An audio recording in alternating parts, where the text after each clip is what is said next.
Hey guys, আসসালামু আলাইকুম। কেমন আছো তোমরা সবাই? আশা করছি অনেক ভালো আছো। তো ওয়েলকাম তোমাদেরকে আমার রান্নাঘরে। আজকে আমি তোমাদেরকে পুঁই শাক করে দেখাবো। তো তোমরা দেখতে থাকো ভিডিওটি। ভালো লাগলে অবশ্যই like, comment, share and subscribe করে পাশে থাকবে। পুঁই শাক যাদের ভালো লাগে না তারাও একবার এভাবে বানিয়ে দেখবে, অবশ্যই ভালো লাগবে। তো সেই জন্য এখানে আমি নিয়ে নিয়েছি পুঁই শাক ডাঁটাসহ। এখন শাকগুলোকে ভালো করে বেছে নিব, অর্থাৎ ডাঁটা থেকে শাকটা আলাদা করে নিব।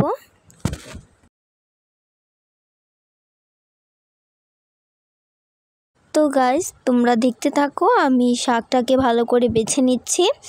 আমি কিন্তু ডাঁটাগুলো ফেলে দিব না, সাথে আমি ডাঁটাগুলোও নিয়ে নিব। ডাঁটাগুলো শাকে খেতে আরও বেশি ভালো লাগে, শাক থেকে দ্বিগুণ মজা।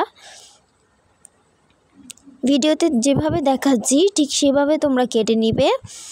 বেশি বড় রাখলে আবার তোমাদের যে প্রবলেমটা হয়, একটু সময় লাগে সিদ্ধ হতে, আর বেশি ছোট করলে একদম মিশে যায়। আর আমি যেরকম দেখাচ্ছি মিডিয়াম সাইজ, ঠিক সেই রকম রাখবে। এরকম রাখলে তোমাদের এটা একদম পারফেক্ট হবে, খেতে অনেক বেশি টেস্টি হবে। তো এখানে আমি আর ভিডিওটা বড় করব না, শাকটা একবারে বেছে তোমাদেরকে ফিরে আসছি। তো দেখতে থাকো আর সঙ্গে থাকো। তো গাইস, আমার এখানে শাকগুলো বেছে নেওয়া ভালো করে হয়ে গিয়েছে। এখন হচ্ছে আমি তোমাদেরকে দেখাবো যে আমি কিভাবে ঠিক ডাঁটাগুলো কেটে নিচ্ছি। দেখো, প্রথমে একটা ডাঁটা নিয়ে ভালো করে, ডাঁটার সাইডের আবরণে কিন্তু খোসার মতন থাকে, এইটা কি ঠিক এরকম প্রসেসে ছিলে নিতে হয়। আমি আশা করছি তোমরা সকলেই এটা পারো। এভাবে করে ছিলে কেটে নিব সবগুলো। তো এখানে আবার সবগুলো ডাঁটা দেওয়া যাবে না, পরিমাণ করে ডাঁটা দিতে হবে। আর তার থেকে বড় কথা, ডাঁটা দেখে চিনতে হবে যে কোনটা একটু কচি কিংবা নরম আর কোনটা বেশি শক্ত। এখানে কিন্তু শক্ত ডাঁটাটা দেওয়া যাবে না। তো চলো কেটে তারপর ফিরে আসছি। তো এই তো গাইস, সবগুলো ডাঁটা এবং শাক কেটে কমপ্লিট করে নিয়েছি, এটাই তোমাদেরকে দেখালাম। এখন আমি এখানে আরেকটি মিক্সিং বোল নিয়েছি, একটা পাত্র।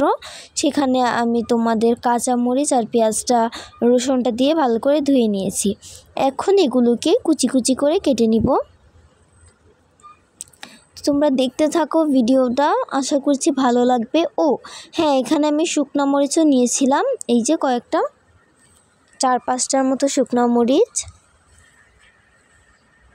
এখন হচ্ছে আমি কাঁচামরিচটাকে মাঝখানে চিড়ে নিব।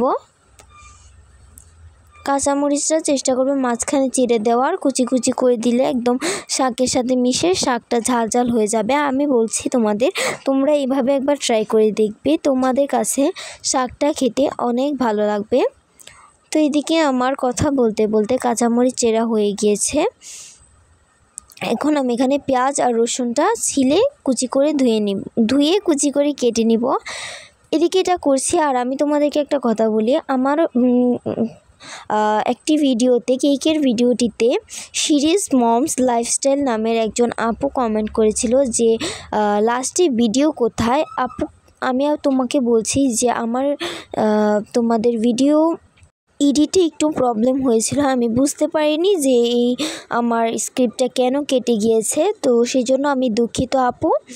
আর আপলোড করার পর যদি লাস্টের ভিডিওটা না আসে তাহলে এটা ওয়াইফাই অর্থাৎ নেটের প্রবলেম, নেটওয়ার্কের সমস্যা। তো সরি। এই তো কথা বলতে বলতে এখন আমি রসুনটাও কেটে নিয়েছি। তো চলো এখন সরাসরি আর কথা না বলে চুলায় চলে যাই। এই তো তোমাদের আরেকবার দেখিয়ে দিলাম। এখন আমি সরাসরি চুলায় চলে এসেছি। চুলায় একটি কড়াই বসিয়ে তাতে শাকগুলো দিয়ে দিয়েছি। এখন এতে আমি সামান্য পরিমাণে লবণ দিয়ে দেব। তোমরা যারা জানো না তাদেরকে বলছি, ডাঁটা কিন্তু অনেক লবণাক্ত হয়, ডাঁটাটা খেলেই বুঝবে যে অনেক লবণ থাকে। ও হ্যাঁ, চেরা কাঁচামরিচও দিয়েছি সাথে। এখন ধরে ভালো করে নেড়ে চেড়ে উল্টে পাল্টে দিব। এখানে হয়তো শাকটা অনেক বেশি লাগছে, আসলে এইটা কমে একদম অল্প হয়ে যাবে। তোমরা দেখতে থাকো, তাহলেই বুঝতে পারবে। এই তো আমার শাকটা হয়ে গিয়েছে। এখন আমি চুলায় আরেকটা কড়াই বসিয়ে দিয়েছি। তাতে এখন আমি পরিমাণ মতো তেল দিয়ে দিব। এখন তেলটা গরম হওয়ার জন্য অপেক্ষা করব। তেলটা গরম হয়ে গেলে তাতে আমি শুকনো মরিচ দিয়ে দিব।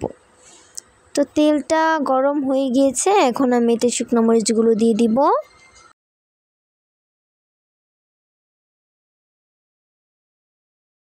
এখন আমি শুকনো মরিচটাকে ভালো করে নেড়েচেড়ে লাল করে ভেজে নিব। ভেজে নেওয়া হয়ে গিয়েছে। এখন এটা আমি যে পেঁয়াজ আর রসুনগুলো কেটে রেখেছিলাম সেগুলো দিয়ে দিব। দিয়ে দিলাম তেলে। এখন সবগুলো একসাথে নেড়েচেড়ে পেঁয়াজ আর রসুনটাকে হালকা বাদামি কালার করে ভেজে নেব। বেশি আবার বাদামি করা যাবে না, তাহলে পোড়া পোড়া লাগবে। তো গাইজ, আমি যেমনটা বলেছিলাম, এই তো এখন দিয়ে দিব। শাকটা হয়ে গিয়েছে ভাজা। দেখো শাকটা কত কম হয়ে গিয়েছে আর কত বেশি দেখা যাচ্ছিল তখন কড়াইয়ে। এখন উল্টে পাল্টে নেড়েচেড়ে দিলেই হয়ে যাবে আমাদের শাক। তো এই তো মজার লোভনীয় পুঁই শাক। তোমাদের কেমন লাগলো ভিডিওটা? ভালো লাগলে অবশ্যই like, comment, share and subscribe করে পাশে থাকবে। যারা পুঁই শাক খেয়েছো তারা অবশ্যই কমেন্টে জানাবে। আর যারা খাওনি তারা আমার ভিডিও দেখে ট্রাই করে খেয়ে তারপর রিভিউ দিবে। তো খোদা হাফেজ।